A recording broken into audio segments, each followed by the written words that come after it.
Malaysia के पुत्रा height से है, जहां पर गैस पाइपलाइन में भीषण आग लगने से हड़कंप मच गया है और बताया जा रहा है कि आग की वजह से आसपास के क्षेत्रों में काफी ज्यादा अफरा तफरी मच गई है और इलाकों को खाली भी कराना पड़ा है।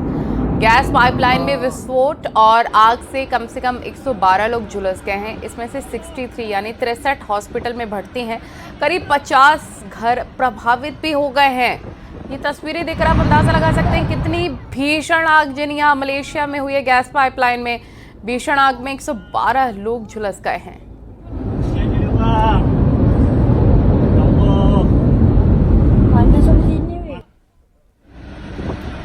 लगातार आपको हम ये बड़ी खबर बता रहे हैं। करीब 50 घर प्रभावित हो गए हैं और देख सकते हैं आप ये तस्वीरें, जहां 63 लोग अस्पताल में भर्ती हैं, 112 लोग झुलस गए हैं। गैस पाइपलाइन में ब्लास्ट हो गया था अचानक से। ये देखिए,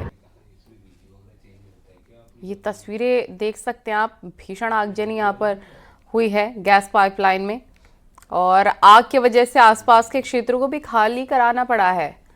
ये आसपास के क्षेत्र काफी प्रभावित हुए हैं भीषण आगजनी में।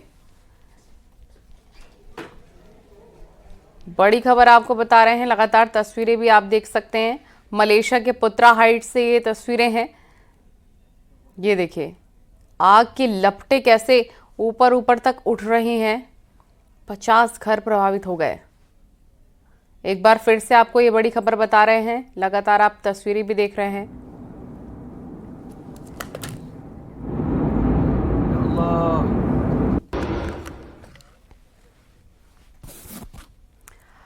नोएडा के सेक्टर 18 की एक दुकान में आग लगने से हड़कंप मच गया है और बता दें आपको, कृष्ण अपरा प्लाजा के ग्राउंड फ्लोर में आग लगी है। हालांकि अभी तक आग का कारण पता नहीं चल पाया है। आग लगने के बाद लोगों को रेस्क्यू के जरिए निकाला गया। थाना सेक्टर 20 क्षेत्र में आग लगी है। काबू पा लिया गया है हालांकि आग पर।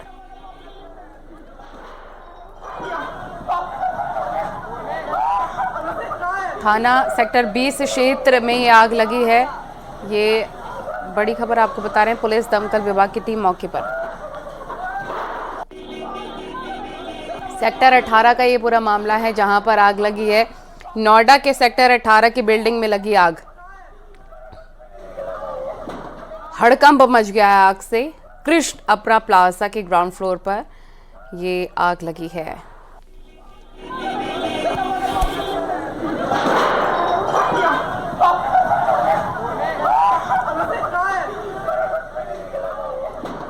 लगातार ये तस्वीरें आप देख रहे हैं। बड़ी खबर आपको हम बता रहे हैं।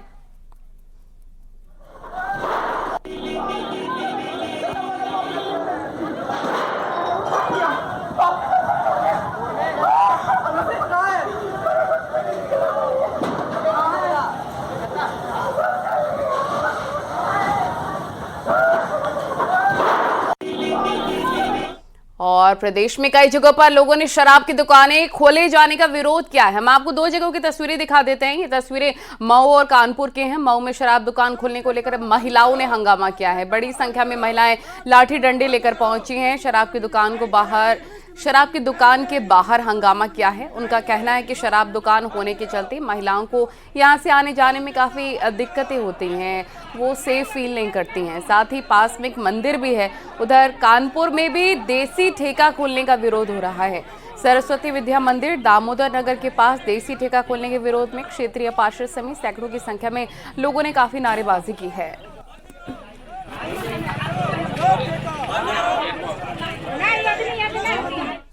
और जबलपुर के जॉय स्कूल में हिंदू संगठनों ने जमकर हंगामा किया है। इन पर तोड़फोड़ करने का भी आरोप लग रहा है। सोशल मीडिया पर भगवान राम और हिंदुओं को लेकर स्कूल के प्रिंसिपल पर अभद्र टिप्पणी करने का आरोप लगा है। इस पोस्ट को लेकर हिंदू संगठन के लोगों ने काफी आपत्ति भी व्यक्त की है। उधर हंगामे की सूचना पर पुलिस पहुंची है, लोगों को समझाया है, मामले को शांत कराने की कोशिश की जा रही है। बताया जा रहा है कि कल रांझी थाने में धर्मांतरण के आरोप को लेकर प्रदर्शन हुआ, झड़प हुआ। उसके बाद प्रिंसिपल ने बताया जा रहा है कि वीडियो बनाए थे प्रिंसिपल ने और विवादित टिप्पणी का भी आरोप यहां पर लग रहा है। यहाँ पे हिंदू संगठन के कुछ पदाधिकारी कार्यकर्ता, इनके संचालक अखिलेश मोबिन के द्वारा व्हाट्सएप पर कुछ अनावश्यक जो टिप्पणी की गई है उसका विरोध करने के लिए यहाँ पे आए हुए हैं। इस संबंध में हम लोग यहाँ पे आए हुए हैं और अभी स्थिति को संभाल रहे हैं कि ये जॉय स्कूल का जो संचालक है अखिलेश महवन, उसके द्वारा अपने स्टेटस पे हिंदू समुदाय को और भगवान राम को गाली दी, जिसके विरोध में आज बजरंग दल और विश्व हिंदू परिषद यहाँ पे विरोध करने आया है और मांग कर रहा है कि जो स्कूल का संचालक है वो सार्वजनिक माफ़ी मांगे। चलिए खबरों में आगे बढ़ते हैं। वक्फ पर सियासी घमासान जारी है। सीएम योगी ने वक्फ बिल को लेकर कहा कि वक्फ सरकारी संपत्ति का कब्जा करने का माध्यम बन गया, इसलिए बदलाव जरूरी है। इसके साथ ही उन्होंने पूछा कि क्या वक्फ ने मुसलमानों के लिए कोई कल्याणकारी काम किया है।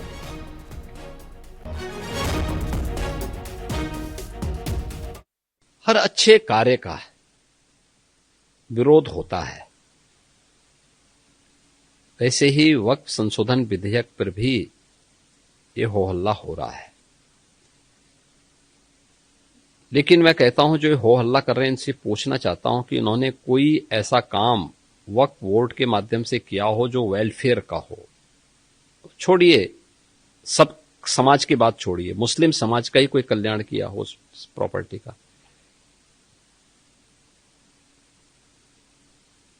ये व्यक्तिगत स्वार्थ का एक अड्डे बने हुए हैं। चंद लोगों के लिए लूट खसोट के अड्डे बने हुए हैं। किसी भी सरकारी प्रॉपर्टी पर जबरन काबिज करने का एक माध्यम बना हुआ है।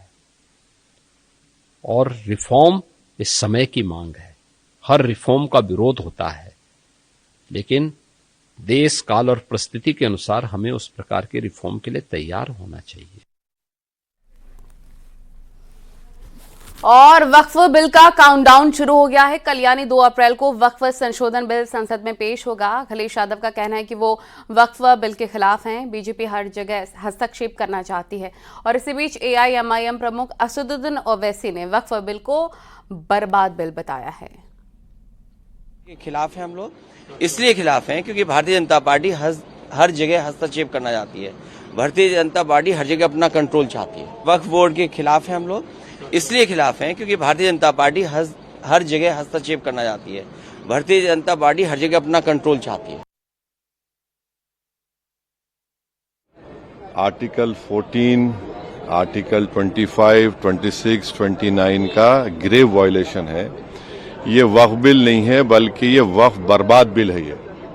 और अगर चंद्रबाबू नायडू, नीतीश कुमार, चिराग पासवान, जयंत चौधरी इसकी तायीद करेंगे तो वो अपने पॉलिटिकल रीजंस की वजह से या जो भी उनके है नैरो रीजन तायीद कर रहे हैं नरेंद्र मोदी सरकार की, ये बात साबित हो जाएगी कि वो मुसलमानों की मस्जिदों को, दरगाहों को, खानखाहों को, इवैक्यू वक्फ प्रॉपर्टीज को और लिमिटेशन एक्ट अप्लाई करेंगे तो एनक्रोचर्स को रिवॉर्ड करेगी। तो वो उसकी ये सपोर्ट कर रहे हैं। और वक्फ बिल को लेकर कांग्रेस सांसद इमरान मसूद ने अजमेर दरगाह के सैयद नसरुद्दीन चिश्ती पर हमला बोला। कांग्रेस सांसद इमरान मसूद की टिप्पणी पर ऑल इंडिया सूफी सज्जादन शीन काउंसिल के चेयरमैन सैयद नसरुद्दीन चिश्ती ने जवाब दिया। उन्होंने कहा कि इमरान मसूद दलाली साबित करें। तनख्वाह है वक्त में, तनख्वाह है, सरकार से तनख्वाह लेता है, दरगाह से पैसा लेता है, कहीं का प्रमुख हो गया वो। ख्वाजा निजामुद्दीन चिश्ती का वंशज कहां से हो गया?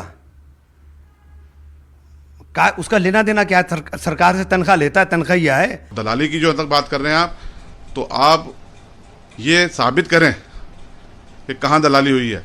मतलब आपका साथ नहीं देना, आपकी हाँ में ना नहीं मिलाना, तो मतलब आदमी दलाल हो जाएगा। अगर हुकूमत की हम हाँ में हाँ नहीं मिला रहे हैं, ये हम बात कर रहे हैं लॉजिकली। आप मुझे बताएं कि आज तक वक्फ में आप लोगों ने क्या किया। आप यूपी से आते हैं, आप यूपी वक्फ के बारे में बता दें कि क्या वहाँ की प्रॉपर्टियाँ सेफ हैं। आप लोगों ने क्या स्टेप उठाए? मतलब आपकी हाँ में हाँ कोई मिलाएगा तो आपका अच्छा आदमी, और कोई डिफरेंस ऑफ ओपिनियन हो गई तो आप उस पर कोई भी इल्जाम लगा देंगे। और जेपीसी के अध्यक्ष और भाजपा सांसद जगदंबिका पाल ने वक्फ संशोधन बिल पर विपक्ष पर करारा हमला बोला। उन्होंने विपक्ष पर जनता को गुमराह करने का आरोप लगाया। इस पवित्र रमजान के महीने को इबादत की जगह सियासत बना दिया, और पूरी सियासत क्या कभी एक महीने जो रोजेदार उपवास रखते हों, रोजा रखते हों, उस रोजे के बाद अगर लोग प्रेयर कर रहे हैं अपने गॉड के नाम पे, अल्लाह के नाम पे, उनको कहा जा रहा है कि काली पट्टी बांध करके जाइए। अरे भाई, अगर आपको प्रोटेस्ट करना है, राजनीति करनी, तो जंतर मंतर पे करिए। वो आपने किया। आपने राजनीति किया जाकर के पटना में नीतीश कुमार पे दबाव डालने के लिए, वहां पे धरना दिया। आप विजयवाड़ा जा रहे हैं, आप ओवैसी कह रहे हैं कि हमने all India Muslim personal law board के हुक्म पे पट्टी बांधी है, हमारी मस्जिदों पे हमला हो रहा है। किस तरह से लोगों को झूठ बोल करके गुमराह किया जा रहा है। इस पाक रमजान के महीने में झूठ बोलना चाहिए। मैं कह रहा हूं, जब संसदीय कार्य मंत्री किरण रिजिजू जी कह रहे हैं लगातार कि हम वक्फ के बिल पे चर्चा करने के लिए तैयार हैं, विपक्ष से अपील कर रहे हैं कि वो भी सदन में आए और इस पे चर्चा करें, जो भी सवाल है उन सवालों का सरकार जवाब देगी। तो जब सरकार इतना तैयार है, सरकार की मंशा एक ट्रांसपेरेंट बिल लाने की है, तभी तो सरकार ने सीधे बिल पास कराने के बजाय खुद ही सरकार ने स्पीकर साहब से आग्रह किया कि इस पे ज्वाइंट पार्लियामेंट्री कमेटी बना दिया जाए। और वक्फ बिल को लेकर मुस्लिम समुदाय में अलग अलग राय भी आ रहे हैं। ऑल इंडिया सूफी सज्जादानशीन काउंसिल के चेयरमैन सैयद नसरुद्दीन चिश्ती ने वक्फ बिल का समर्थन किया है। AIMIM लगातार इस बिल का विरोध कर रही है। पिछले कुछ दिनों में जो बयानात देखने में आए हैं कि लोगों को ये जज्बाती तकरीर करके बताया जा रहा है कि आपकी मस्जिद छीन जाएंगी, दरगाहें छीन जाएंगी, इमाम बाड़े छीन जाएंगे, ये बातें सरासर गलत है। देखिए, डेमोक्रेसी में पक्ष विपक्ष, सहमति असहमति एक डेमोक्रेसी का पार्ट है, और कोई संवैधानिक तरीके से अगर प्रोटेस्ट भी करते हैं तो उनको अधिकार है, करें, कोई इश्यू नहीं। हो सकता है कुछ क्लॉज उनको आपत्ति हो, लेकिन जहां तक मेरा मानना यह है कि मौजूदा वक्फ एक्ट जो है उसमें अमेंडमेंट की सख्त जरूरत है, और मुसलमानों को किसी तरीके से भी इससे डरने की जरूरत नहीं है। देखिए, मीडिया पे आके बयान देना वो आधिकारिक बयान नहीं। जब सरकार पार्लियामेंट में खड़े होकर आधिकारिक तौर पर बयान दे रही है, भारत सरकार, कि ये किसी के खिलाफ नहीं है, कोई आपकी मस्जिद दरगाहें नहीं छीनी जाएंगी, इमाम बाड़े नहीं छीने जाएंगे, तो हमें उस ऑथेंटिक बयान को, आधिकारिक बयान को मानना चाहिए। लोकसभा में वक्फ बिल को पास होना बहुत डिफिकल्ट है, क्योंकि लोकसभा में बीजेपी के पास मेजोरिटी नहीं है। अगर बीजेपी को ये बिल पास करना है तो उसको चंद्रबाबू नायडू, नीतीश कुमार, बाद में चिराग पासवान और जयंत चौधरी, ये इनका समर्थन लेना जरूरी है। और मैं एक चीज आपके माध्यम से कहना चाहता हूं, अगर ये लोगों ने इस बिल को समर्थन किया तो भारत देश का मुसलमान कभी भी इन लोगों को माफ नहीं करेगा, क्योंकि ये बिल पर से असंवैधानिक है। ये टोटल वायलेशन है आर्टिकल 14, 25, 26 का। और अखिलेश यादव के साथ सपा सांसदों ने रामजीलाल सुमन के समर्थन में तख्तियां लेकर प्रदर्शन किया है। मकर द्वार पर सपा सांसदों ने तख्तियां लेकर प्रदर्शन किया। बता दें कि समाजवादी पार्टी के राज्यसभा सांसद रामजीलाल सुमन के राणा सांगा पर की गई टिप्पणी के बाद से लगातार सियासी विवाद गहराता जा रहा है।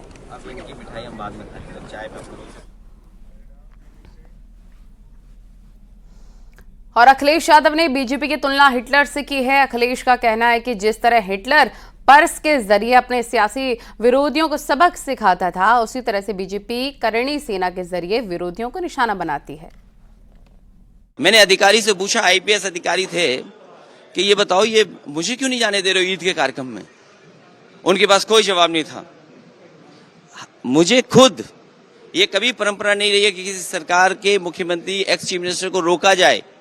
इन्होंने ईद में नहीं शामिल हो, हम लोगों को रोका गया और इश्यू बने, क्योंकि इन्हें सूट करता है ये चीज कि ये इश्यू बने। ये जो किट बांटी जा रही है, आप समझ लीजिए, किट इसलिए बांटी जा रही है क्योंकि हिंदू भाई जाग गए हैं, PDA परिवार जाग गया। रामजीलाल सुमन जी का घर तोड़ दोगे? हिटलर ने जो ट्रूपर्स बनाए थे, ये वही ट्रूपर्स हैं करणी सेना बीजेपी के। ये बीजेपी के नेता हैं। अगर वीडियो वो देख लो, एक बीजेपी का नेता मुझे क्या गाली दे रहा है, मेरा DNA पूछ रहा है। अरे मेरा DNA पूछ रहे हो, तुम अपना DNA टेस्ट क्यों नहीं कराते हो? बरेली के दौरे पर गए सीएम योगी ने गौ सेवा पर बड़ा ऐलान किया है। सीएम योगी ने ऐलान किया है कि एक गाय पालने पर 1500 रुपए की सरकारी मदद मिलेगी। अगर कोई 4 गाय पालता है तो उसे हर महीने 6000 रुपए दिए जाएंगे। सीएम योगी ने किसानों से अपील की कि वो गौ सेवा करने का भी लाभ उठाएं और सरकारी अनुदान का लाभ भी दें। इस मौके पर सीएम योगी ने अखिलेश के गोबर से बदबू आने वाले बयान पर भी निशाना साधा है। आप ही की धरती के सपूत, आप ही के द्वारा चुने गए आंवला के विधायक ने 7700 से अधिक निराश्रित गौ आश्रय स्थल खड़ा किए और आज वहां पर 14 लाख गौवंश की देखभाल स्वयं राज्य सरकार कर रही है और शेष हमने अन्नदाता किसानों को दिए हैं। आप भी पालिए, एक गौवंश पर 1500 रुपया हम महीना आपको उपलब्ध करवाएंगे। अगर कोई किसान 4 गौवंश रखता है तो 4 गौवंश के लिए 6000 रुपये महीना हम उनको देते हैं। आप याद करिए, आम के आम और गुठली के भी दाम, इसी को कहते हैं। यानी गौ माता की सेवा का पुण्य भी पाओ और सरकार का अनुदान भी पाओ। और यूपी में बुलडोजर एक्शन पर सीएम योगी ने बड़ा बयान दिया। उनका कहना है कि बुलडोजर उपलब्धि नहीं, यूपी की जरूरत थी। अतिक्रमण हटाने में बुलडोजर का इस्तेमाल किया गया। सरकार को जो जरूरी लगा वो किया। बुलडोजर प्रदेश की जरूरत थी, हमारी सरकार ने बुलडोजर का सही इस्तेमाल दिखाया।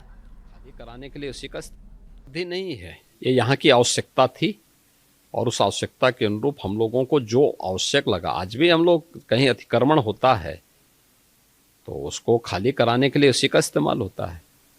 तो बुलडोजर यह इंफ्रास्ट्रक्चर को भी दे सकता है और साथ साथ अतिक्रमण को भी हटा सकता है और मुझे लगता है कि उसका इस्तेमाल बेहतर तरीके से हम लोगों ने करना सीखा।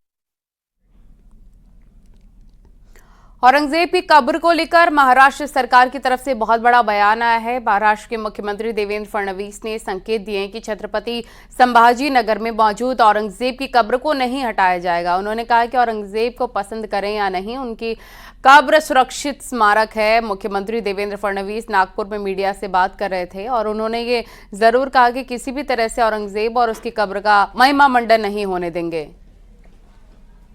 औरंगजेब आवडो का न आवडो, कायद्याने 50, 60, 100 वर्षापूर्वी त्याला त्या काळामध्ये औरंगजेब आवडो का न आवडो, कायद्याने 50, 60, 100 वर्षापूर्वी त्याला त्या काळामध्ये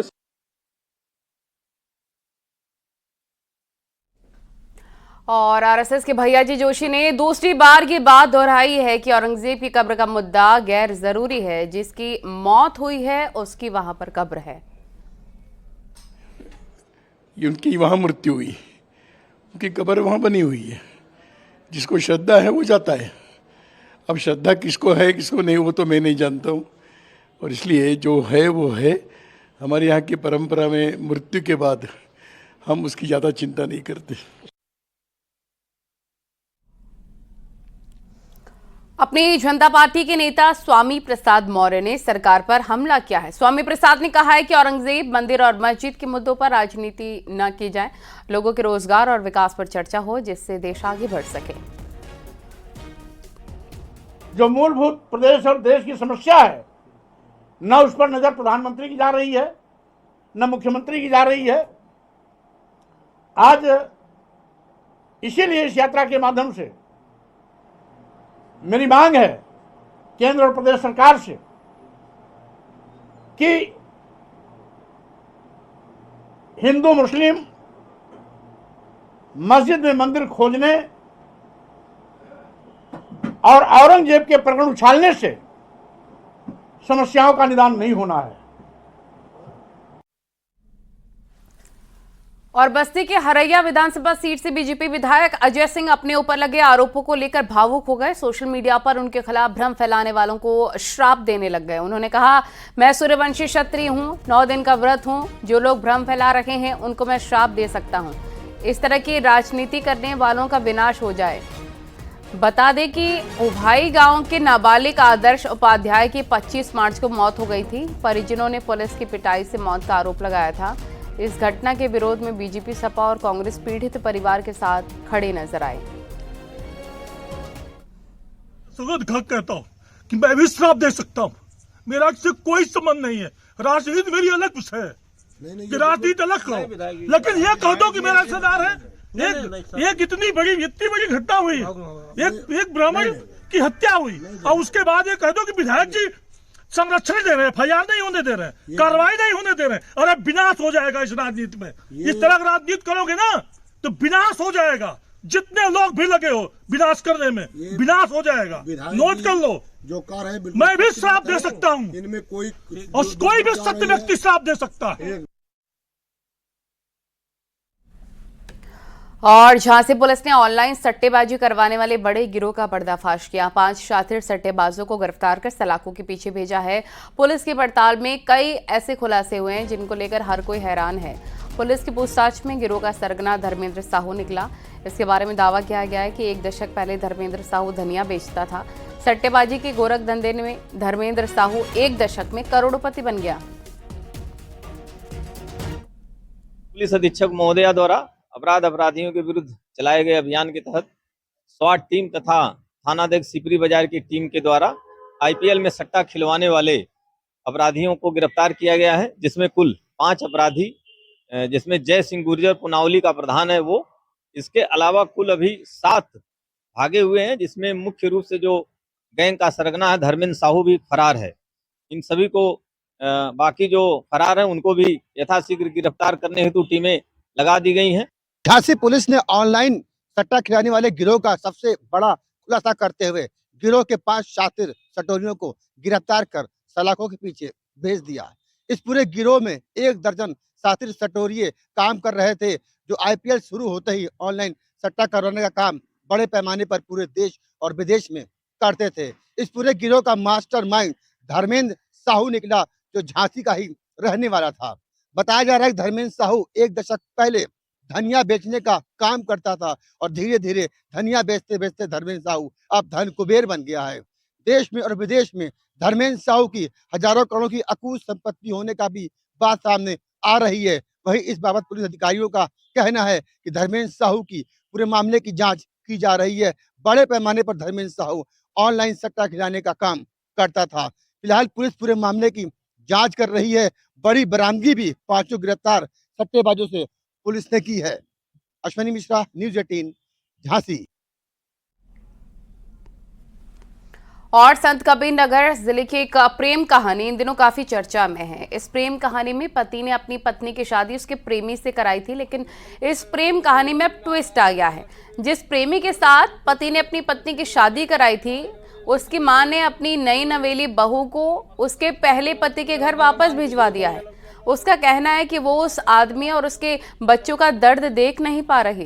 दरअसल प्रेमी की मां को जब अपनी नई नवेली बहू के पहले पति के दर्द का ज्ञान हुआ और उसके 2 मासूम बच्चों का ख्याल आया, तब उसने अपनी बहू को फिर से उसके पहले वाले पति के पास भेज दिया। प्रेमी की बूढ़ी मां की ये दरियादिली वायरल हो रही है। इस मामले को लेकर गांव में पंचायत हुई। तय हुआ कि बबलू अपनी पत्नी का ख्याल रखेगा। भैया जोर जबरदस्ती से भाई लहान अब फिर अपन चाहना अपने परिवार के नहीं गोड़े मुड़े फिरे लगना। बबलू नहीं रहे। अच्छा 2 बच्चे। हाँ, वही बच्चन का मुँह देख के हम लोग भेजाए। अच्छा विकास हमारा लड़का। अच्छा हाँ, अपन लड़कन के अपन जहर माँ खाए के कर रहे लड़कनों के हमन के दया आई लड़कन के ऊपर हमन के कुछ तामस भेजाएगी। और जो है कि इनकी शादी जबरदस्ती कराई गई है और हमें कुछ दिन के बाद पता चला ये निर्दोष हैं। हम इनको अपने साथ ले जाना चाहते हैं। दिनांक 28 तारीख 3रा महीना 2025। इसके बाद इसके ऊपर अगर कोई गलत काम कोई करेगा तो उसकी जिम्मेदारी हम होंगे। कोई कष्ट भी आएगा इनके ऊपर तो उसकी सारी जिम्मेदारी मेरी रहेगी।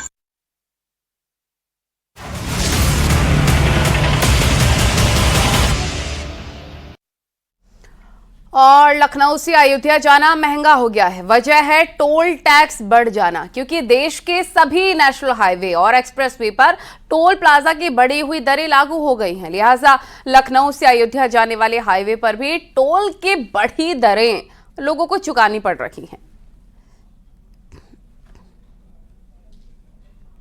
रात से टोल प्लाजा की दरों में वृद्धि हो गई है। राजधानी लखनऊ से अब रामलला की नगरी अयोध्या का सफर महंगा हो गया है। पूरे देश में NHAI और एक्सप्रेसवे पर लिए जाने वाला टोल टैक्स 3 से 5% महंगा कर दिया गया है। राजधानी लखनऊ से अयोध्या जाने पर सबसे पहला टोल जो पड़ता है अहमदपुर टोल, वहां पर नए टोल की दरें आधी रात से ही लागू हो गई हैं। जो निजी कारें हैं, जीप हैं, निजी वाहन हैं, उनमें 5 रुपए की बढ़ोतरी की गई है। जो हल्के कमर्शियल वाहन हैं उनमें 10 रुपए की वृद्धि की गई है। ट्रक और बसेस में 15 रुपए की वृद्धि की गई है। जो बड़े कमर्शियल व्हीकल हैं उनमें 25 से 35 रुपए के टोल दरों में वृद्धि की गई है।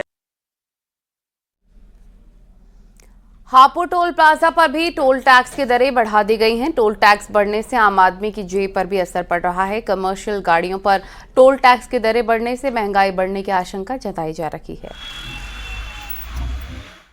1 अप्रैल की मध्य रात्रि से टोल दरें बढ़ा दी गई हैं, जिसके बाद में वाहन चालकों पर इसका सीधा असर पड़ेगा।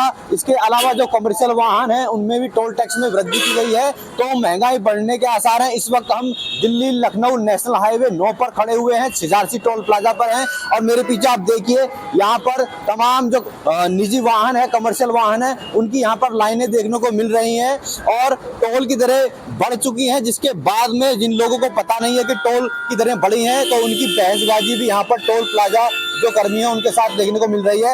इस वक्त देखिए ये पूरा चार्ट है। 1/4/2025 से जो व्हीकल, जो कार, जीप, वैन है, उनका अब जो टोल टैक्स वसूला जाएगा 175 रुपए था और आने जाने का दोनों तरफ का 260 रुपए। पहले